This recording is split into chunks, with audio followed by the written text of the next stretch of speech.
اور پھر ایک اور بات، وہ یہ کہنے لگے کہ آج کے دور کے جو ہیں کچھ، وہ کہتے ہیں کہ بھائی یہ تو خواب میں ہوئی تھی معراج۔ کس میں ہوئی تھی؟ خواب میں معراج ہوئی تھی، حقیقت میں تھوڑی تھی۔ تو اس کا بھی جواب اسی آیت مبارکہ میں، سبحان الذی اسریٰ بعبدہ، اپنے بندے کو لے گئے۔ جہاں لفظ عبد آتا ہے، عبد، لفظ عبد عربی میں بولا ہی وہاں جاتا ہے جہاں پر بندہ سامنے موجود ہو اور حالت بیداری میں موجود ہو۔ خواب میں لفظ عبد نہیں بولتے، صرف روح پر لفظ عبد نہیں بولا جاتا۔ خواب میں تو روح جاتی ہے نا، بندے کا جسم تو وہی موجود ہوتا ہے، روح گھوم رہی ہوتی ہے۔ اگر یہ خواب کی معراج ہوتی، خواب میں معراج کروائی گئی ہوتی، تو پھر قرآن میں کبھی بھی لفظ عبد نہیں فرمایا جاتا۔ عبد بولا ہی وہاں جاتا ہے جہاں جسم اور روح دونوں ایک ساتھ ہوں، وہاں پر عبد، عبد بندے کو بولتے ہیں، اور بندہ بنتا ہے روح اور جسم کے ساتھ۔ صرف روح ہو جسم نہ ہو تو پھر لفظ عبد نہیں بولا جاتا، صرف روح بولی جاتی ہے۔ اور جب جسم ہو اور روح نہ ہو تو اس کو بھی لفظ عبد نہیں بولا جاتا، اس کو مردہ بولا جاتا ہے۔ بندہ ہوتا ہے جو زندہ ہو اور روح اور جسم کے ساتھ ہو، تو وہاں پر اہل عرب لفظ عبد استعمال کرتے ہیں، لفظ عبد وہاں بولا جاتا ہے۔ تو یہاں عبد بولنا ہی اس بات کی دلیل ہے کہ نبی پاک کو جو معراج ہوئی وہ روح مع الجسم، جاگتے ہوئے عالم بیداری میں ہوئی۔ اچھا اگر خواب میں ہی معراج ہوتی تو اتنا واویلا ہوتا؟ کافر اعتراض کرتے خواب میں تو کوئی کہیں بھی جا سکتا ہے، آپ بھی امریکہ گھوم کر آ سکتے ہو، آپ جاؤ رات کو گھوم گھام کر آ جاؤ، مجھے بتاؤ امریکہ کی معراج ہوئی رات کو، بولوں گا اچھا خواب میں گئے کوئی مسئلہ نہیں ہے، اور آپ بولو نہیں ہے میں تو جاگتے میں گیا ہوں، بولوں گا بھائی اس کو نفسیاتی اسپتال لے کر چلے جاؤ، یہی بولوں گا نا بھائی۔ تو اعتراض اور انکار بنتا ہی وہاں ہے جہاں پر معراج جاگتے ہوئے ہو۔ اگر خواب میں معراج ہوتی تو کافر اعتراض کرتے، کافر کہتے کہ بھائی خواب میں تو کوئی بھی کہیں جا سکتا ہے، ٹھیک ہے اگر یہ دعویٰ کر رہے ہیں مسجد حرام سے مسجد اقصیٰ گئے تو خواب میں ہی گئے نا، خواب میں تو کوئی بھی جا سکتا ہے۔ انکار اس شدت سے تھا کہ وہ تسلیم ہی نہیں کرتے تھے اس بات کو کہ کوئی راتوں رات مسجد حرام سے مسجد اقصیٰ تک کیسے جا سکتا ہے۔ تو یہ انکار اس شدت سے ہونا اس بات کی دلیل ہے کہ وہ بھی یہ کہتے تھے کہ ان کا دعویٰ روحانی معراج نہیں ہے بلکہ جسمانی معراج کا، ورنہ انکار ہی نہیں بنتا۔ سبحان الذی اسریٰ بعبدہ لیلا، عبد فرمایا، عبد وہ ذات جس نے اپنے بندے کو سیر کرائی۔ لفظ عبد نبی پاک صلی اللہ علیہ وسلم کے لیے اللہ پاک نے انتخاب فرمایا، لیلاً رات کے مختصر حصے میں۔ اسی پر وہ پریشان تھے کہ رات میں گئے اور آ گئے، رات میں گئے اور آ گئے، مسجد حرام سے مسجد اقصیٰ گئے اور آ گئے، یہ کیسے ہو سکتا ہے؟ ہم نے کہا اس سے بھی آگے کی بات ہے، آسمانی معراج بھی فرمائی، پہلے آسمان پر، دوسرے آسمان پر، تیسرے آسمان پر، پھر سدرۃ المنتہا، جبریل کی آخری آرام گاہ، آخری جگہ سدرۃ المنتہا، جبریل امین بھی ٹھہر گئے، پھر حضور علیہ السلام آگے تشریف لے گئے۔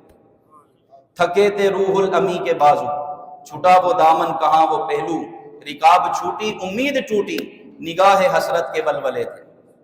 جبریل امین بھی رک گئے، پھر حضور علیہ السلام آگے تشریف لے گئے۔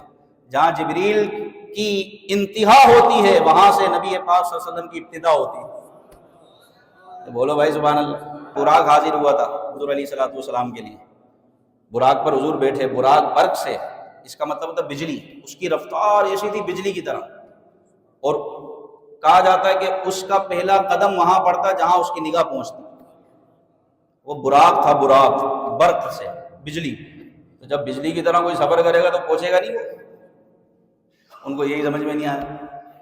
آسمان سے لایا گیا تھا براق، حضور علیہ السلام دولہا بن کر اس پر تشریف فرما ہوئے، جنتی لباس، حلے، خوبصورت ترین حلے پہن کر، فرشتوں کے جھرمٹ میں گویا کہ دولہا بنا کر، جس طرح بارات جاتی ہے بڑی شان و شوکت کے ساتھ، اس طرح فرشتوں کی پیچھے بارات، اور حضور علیہ السلام اس شاہانہ انداز میں مسجد حرام سے مسجد اقصیٰ گئے۔ اور جاتے ہوئے مسلم اٹھا کر دیکھیں، صحیح مسلم، حضور جب مسجد اقصیٰ کی طرف جا رہے تھے تو آپ فرماتے ہیں کہ میں نے دیکھا، مررت بقبر موسیٰ، ہم موسیٰ علیہ السلام کی قبر پہ سے گزرے، فَإِذًا هُوَ قَائِمٌ يُصَلِّي فِي قَبْرِهِ، یہ مسلم شریف کی حدیث ہے۔ حضور براق پر جا رہے ہیں، تیز رفتار براق، بجلی کی طرح گزرنے والا، اور اس تیز رفتاری میں نبی پاک نے زمین کی طرف دیکھا، صرف زمین کو نہیں دیکھا، زمین کا سینہ چیر کے حضرت موسیٰ علیہ السلام کی قبر میں حضرت موسیٰ کو دیکھا۔ مسلم شریف کہتے ہیں کہ میں نے موسیٰ علیہ السلام کی قبر کے پاس سے میں گزرا تو میں نے دیکھا کہ موسیٰ علیہ السلام کھڑے ہو کر اپنی قبر میں نماز پڑھ رہے۔ سر عرش پر ہے تیری گزر، دل فرش پر ہے تیری نظر، ملکوت و ملک میں کوئی شے نہیں وہ جو تجھ بے عیاں نہیں۔ جو گزرتے ہوئے زمین کا سینہ چیر کے دیکھ لیں کہ قبر میں حضرت موسیٰ علیہ السلام نماز پڑھ رہے ہیں تو اپنے امتی کے حال سے باخبر نہیں ہوں گے؟ نبی ہوتا ہی وہ ہے جو اپنے امتی ہر امتی کی حالت کو جانتا ہو۔ سبحان اللہ۔ تو موسیٰ علیہ السلام کی قبر سے گزرتے ہوئے آپ نے دیکھا کہ وہ قبر میں نماز پڑھ رہے ہیں۔ نماز کون پڑھتا ہے، زندہ یا مردہ؟ تو اس لیے فرمایا الانبیاء احیاء فی قبورہم یصلون، کہ ہر نبی اپنی اپنی قبروں میں زندہ ہے اور وہ نماز بھی پڑھتے ہیں۔ وہ نماز وہ شرعی نماز نہیں ہوتی، وہ محبت اور لذت کی وجہ سے نماز پڑھتے ہیں، کیونکہ ان کو نماز میں اور عبادت میں سرور ملتا ہے، لذت ملتی ہے، تو وہ اپنی قبروں میں بھی نماز پڑھتے ہیں۔ دوسری حکمت یہ ہے کہ قرآن مجید میں حضرت موسیٰ علیہ السلام کے بارے میں ہے کہ وہ فلما جاء لیمیقاتنا، وہ آئے، فلما جاء موسیٰ لیمیقاتنا، یہ موسیٰ علیہ السلام کے لیے فرمایا جب ان کی معراج ہوئی، انہیں بارک کوہ طور پر جا کر اس نور کی ایک تجلی کو دیکھا۔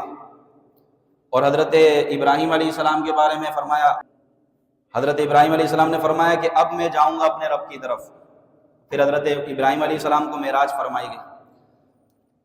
تو حضرت موسیٰ علیہ السلام کے بارے میں فرمایا وہ آئے، خود چل کر آئے، اور حضرت ابراہیم علیہ السلام نے فرمایا کہ میں جا رہا ہوں، وہ خود گئے، اور یہاں نبی پاک آرام فرمائے، سو رہے ہیں ام ہانی کے گھر۔ یہاں جبریل امین آتے ہیں اور حضور علیہ السلام کو بیدار کرتے ہیں کہ یا رسول اللہ نے آپ کو معراج کی خوشخبری عطا فرمائی۔ اور حضرت موسیٰ علیہ السلام کی معراج دیکھیں کہ آپ نے خود سوال کیا، ربی ارینی انظر الیک، اے میرے رب مجھے یہ طاقت دے کہ میں تیرا جلوہ دیکھوں، میں تیرا دیدار کر سکوں۔ اللہ نے فرمایا لن ترانی، تو مجھے نہیں دیکھ سکتا۔ بعض لوگ کہتے ہیں اللہ کا دیدار ممکن ہی نہیں ہے، کوئی اللہ کا دیدار نہیں کر سکتا۔ تو میں نے کہا یہ جو جنت میں جائیں گے یہ کون کرے گا دیدار اللہ کا؟ عام گناہ گار، عام انسان جن کو اللہ نے اپنی رحمت سے جنت عطا فرمائی ہوگی، ہر ہفتے اللہ تبارک و تعالیٰ کا دیدار کریں گے جنت میں۔ تو اللہ کا اگر دیدار ہی ممکن نہیں ہوتا تو جنت میں کیسے دیدار کریں گے؟ کہا کہ نہیں جنت میں تو ممکن ہے، دنیا میں نہیں ہے۔ کہا دلیل؟ کہا کہ دیکھو اللہ نے حضرت موسیٰ سے فرمایا لن ترانی، تو مجھے نہیں دیکھ سکتا، اس لیے اللہ کا دیدار ہی نہیں ہو سکتا۔ تو میں نے کہا کہ آپ ذرا غور کریں، اللہ نے یہ نہیں فرمایا کہ مجھے دیکھا ہی نہیں جا سکتا، اللہ نے فرمایا لن ترانی، تو مجھے نہیں دیکھ سکتا، کیونکہ دیکھنے والی آنکھیں کسی اور کی ہیں۔